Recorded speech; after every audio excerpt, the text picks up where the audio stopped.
नमस्कार, आप देख रहे हैं सी न्यूज भारत। तो मैं हूं आपके साथ प्रिया श्रीवास्तव। वक्त हो गया है न्यूज बुलेटिन की ओर रुख करने का। इस न्यूज बुलेटिन में बात होगी इंदौर की, जहां वन विभाग पर भ्रष्टाचार और फर्जी वाड़े का आरोप लगाया गया।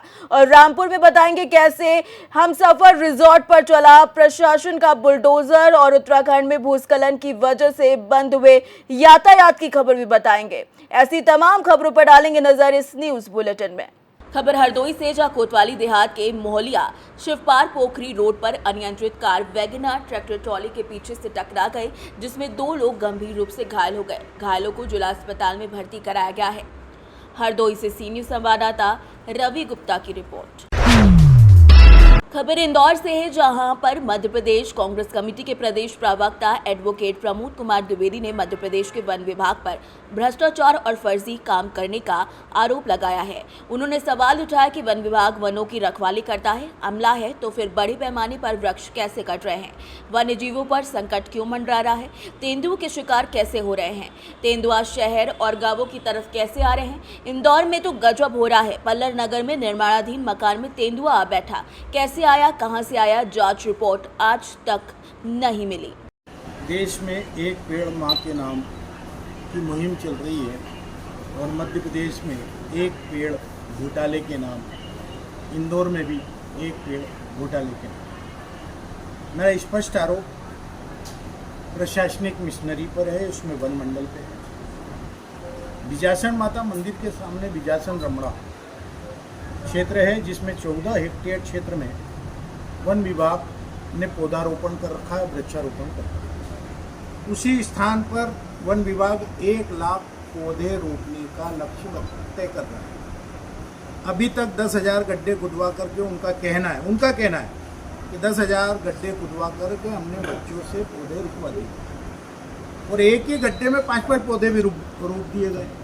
एक तरफ वन मंडल कहता है कि हमारे पास पौधे नहीं है, हम झाबुआ और अन्य जगहों से मंगा रहे हैं, हमारे पास बजट नहीं है, हम बजट की राह देख रहे हैं। दूसरी तरफ इस प्रकार का घोटाला है। 1 हेक्टेयर में 1000 पेड़ लग सकते हैं, और जो आप छोटे मोटे पौधे देखते हैं, चाहे वो जामफल के हों, कनेर का पेड़ हो, ये जामुन का पेड़ हो, ये 3000 लग सकते हैं। तो 14 हेक्टेयर में कितने पेड़ लग सकते हैं या पौधे लग सकते हैं? तो मेरा सवाल है कि जो मेरे पास वीडियो है, क्या ये कागजी पेड़ उगे हुए हैं? अभी तक वन मंडल के उस क्षेत्र में हजारों पेड़ लगे हुए हैं, हजारों पौधे लगे हुए हैं। वन मंडल के अधिकारियों के मकान टाइप के रहवास क्षेत्र के लिए विश्राम गृह बने हुए हैं, टापरियां बनी हुई है कि लोग जाएं और टापरियों पर करें।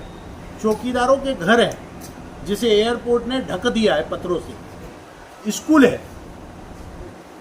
ये सब उस 14 हेक्टेयर क्षेत्र में है। तो क्या 1 लाख पौधे कागजों पर लगेंगे? सवाल यही नहीं है। सवाल ये है कि वन विभाग और गांधीनगर गृह निर्माण संस्था में जमीन को लेकर के विवाद चल रहा है। वो आप जाएंगे तो गांधीनगर में सुपर कॉरिडोर में एक पैदल ब्रिज है, उस ब्रिज के इस साइड पर चट्टान जैसे पूरी जगह है, उस जगह का विवाद चल रहा है। वन विभाग हाईकोर्ट में हार चुका है, लेकिन संस्था को के खिलाफ स्थगन दिया गया, अर्थात यथास्थिति। फिर वहाँ धड़ल्ले से भूमाफिया प्लाटों पर कब्जा कैसे कर रहे हैं, अर्थात वन विभाग के अधिकारियों की मिली भगत। वन विभाग की जमीन पर ही रास्ता निकाल करके निजी कॉलोनाइजर फायदा उठा रहे हैं। सबसे अहम सवाल, मध्य प्रदेश में और खास तौर पर इंदौर के आसपास तेंदुए के शिकार ज्यादा हो रहे हैं। इंदौर में तो पल्लर नगर के निर्माणाधीन एक मकान में तेंदुआ आया, वन मंडल के अधिकारी गए, घायल हुए। वो तेंदुआ कहाँ से आया था, कैसे आया था, आज तक वो जांच का पता नहीं है। टीसीएस और इंफोसिस में अभी तेंदुआ दिखा, 15 दिन तक चलता रहा, कहाँ गया पता नहीं। हालत यह है कि तेंदुआ इंदौर में आता है, रेसिडेंसी कोठी में, कलेक्टर के बंगले में के इधर से होता हुआ वापस चला जाता है। पता ही नहीं लगता कि वो चिड़ियाघर का तेंदुआ था या वन विभाग। इंदौर से सी न्यूज संवाददाता अंकित खरे की रिपोर्ट।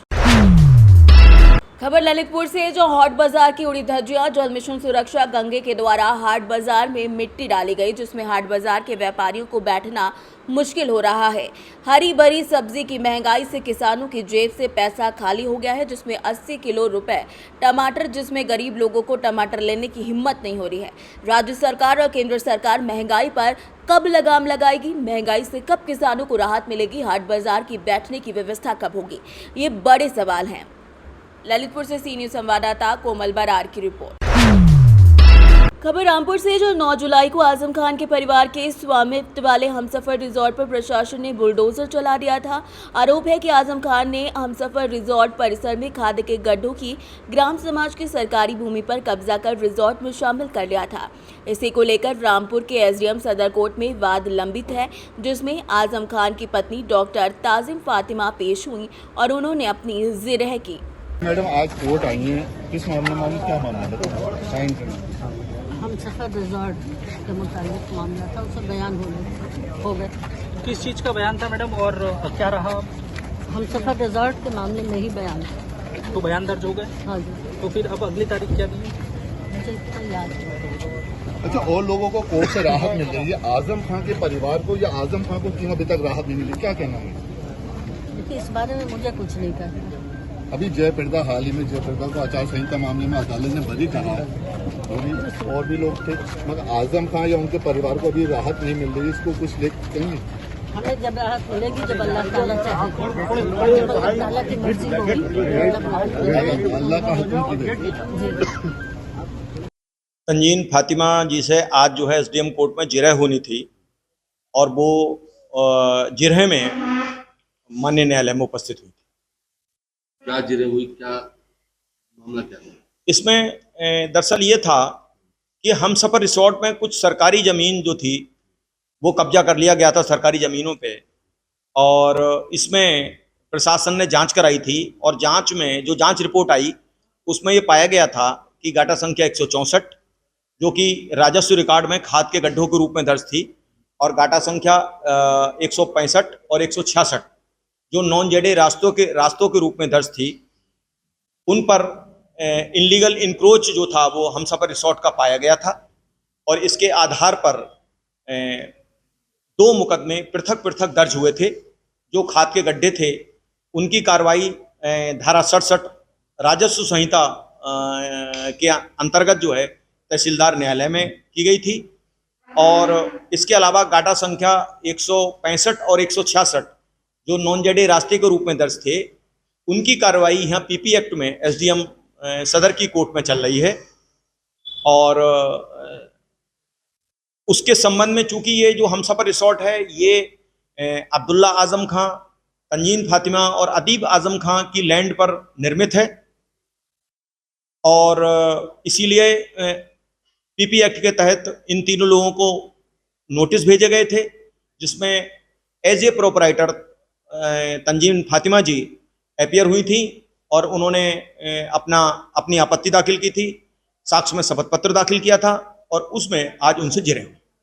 ये जो अभी 9 तारीख को जो हमसफर में रिजॉर्ट में जमीन जो खाली कराई है, उसके अलावा भी कितनी जमीन है, वो कितनी थी और ये कितनी है? देखिए, जो गाटा संख्या 164 है जो खाद के गड्ढे के रूप में दर्ज है, ये 0.0338 हेक्टेयर है, जिसको 9 तारीख को प्रशासन ने कब्जा मुक्त करा लिया है। और इसके अलावा 2 गाटा संख्या रास्ते के हैं, गाटा संख्या 165 और 166। जो गाटा संख्या 165 है, इसका जो संपूर्ण रकबा है 0.076 हेक्टेयर, इस पूरे रास्ते को कब्जा करके हमसफर रिसोर्ट में मिला लिया गया है। और गाटा संख्या 166 जो है वो 0.278 हेक्टेयर का है, लेकिन इसके जो है वो 0.164 हेक्टेयर पर को हमसफर रिसोर्ट में मिलाया गया है। और इसी भाग में जो 0.164 हेक्टेयर है, इसी में पानी की टंकी और नलकूप लगवाया गया था। और जब ये कार्रवाई 9 तारीख को हुई, 9 जुलाई को हुई, तो उसमें ये बात सामने आई थी कि जो हमसफर रिसोर्ट में पानी की टंकी और आपके नलकूप है वो जल निगम का है, सरकारी है और उसके संज्ञान में आने पर इसकी जो बाउंड्री वॉल थी उस बाउंड्री वॉल को तोड़कर हमसफर रिसोर्ट से इसको पृथक किया गया था। और हमारे आदरणीय जिलाधिकारी महोदय ने, चूंकि इसका उपयोग, ये जो उपयोग में जो टंकी जो लगाई गई थी या जो नलकूप लगाया गया था, ये इस मकसद से लगाया गया था कि ताकि इसका उपयोग जो है वो हमसफर रिसोर्ट के लिए किया जा सके। लेकिन जब प्रशासन ने ये पाया कि भाई ये जो जल निगम की टंकी और नलकूप लगाया गया है ये पेयजल मिशन के अंतर्गत लगाया गया है और इससे ग्रामीणों को सुविधा मिलनी चाहिए थी आपके, तो उसके बाद हमारे जिलाधिकारी महोदय ने इस पर मीडिया वाइड भी दी थी और उन्होंने कहा था कि ग्रामीणों को इसका लाभ पहुंचाया जाएगा। और उन्होंने ये भी बताया था कि 500 ग्रामीणों को इस पेयजल योजना के तहत इस टंकी से जो है वो पानी उपलब्ध कराया जाएगा, पेयजल उपलब्ध कराया जाएगा। रामपुर से सी न्यूज़ संवाददाता साजिद खान। खबर उत्तराखंड से है, जहां मुंशियारी पिथौरागढ़ मार्ग बंद हो गया है। आपको बता दें कि प्रशासन सुस्त नजर आ रहा है। प्रशासन के द्वारा इस मामले की कोई सुध नहीं ली जा रही है। जबकि बता दें कि मोटर मार्ग का उद्घाटन देश के प्रधानमंत्री नरेंद्र मोदी द्वारा कर दिया गया है, लेकिन विडंबना ये है कि अभी तक इस रोड पर किसी भी तरीके का कोई काम या पिथौरागढ़ मुंशियारी के निवासी को कोई लाभ नहीं मिल पा रहा है। कहाँ से आए? तो ये कितनी देर से हो रहा है रोड ब्लॉक? अभी पहुँचे हमको। अच्छा, तो इससे क्या दिक्कत हो रही है कुछ लोकल स्थानीय आदमी को? दिक्कत ये स्लाइडिंग एरिया है, रोड तो बंद होंगी, बरसात का टाइम है। अच्छा, दिक्कत तो सर तो करना ही पड़ेगा। अच्छा ठीक। कहाँ से आए आप? हल्द्वानी। अच्छा, कहाँ जा रहे हैं? तो ये रोड बंद होने से क्या दिक्कत हो रही है आपको? गाड़ी फंसी है। अच्छा, सब्जी है इसमें? सब्जी है। तो मतकोट बचानी, मुंशियारी बचानी होगी आपको? तो इससे क्या दिक्कत हो रही है आपको? माल टाइम से जाता वहाँ उतरता तो ठीक था। ये तो खराब भी हो सकता है, मंदिर खराब हो गए अगर रोड नहीं खुलेगी। उत्तराखंड से सी न्यूज़ संवाददाता शादाब हुसैन की रिपोर्ट। फिलहाल इस न्यूज़ बुलेटिन में इतना ही। देश दुनिया की बाकी खबरों के साथ जुड़े रहने के लिए आप देखते रहिए सी न्यूज़ भारत।